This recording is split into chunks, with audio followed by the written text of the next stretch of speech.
Hadian ba ke Kynhun balasya ken bean ke Hnlc kalarai ban wengno Ïadei na ke Miej ya kren resuk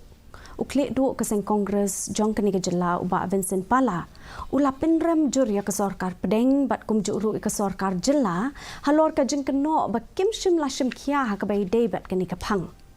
da ke bakam ru ba ke Seng Kongres kalala ban wan ra ke suk kesan yang ke than ulaong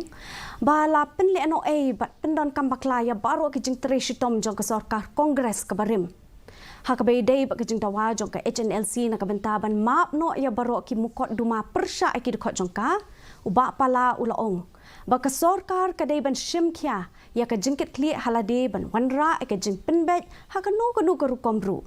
ulaong baya kanu ke jeng dawa dei banda tai sanibha bat la ru ban ong ba omdon kanu ke bamla ban le la daya la ya mir jumut lang da ka bakeno persya ba shim la burom satya ki bubun teli ki rai balaya soi ha ki soskular suk bat ki Kynhun le no kin thop ru ya ka ANVC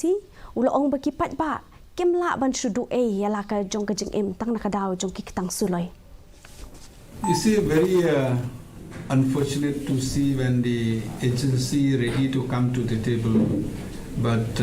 there's no seriousness on the part of the BJP government at the center as well as in the state. So it's very unfortunate. If you see in all these issues, the government big promises in the manifesto, whereas when it comes to reality, they always don't care for the people of Northeast.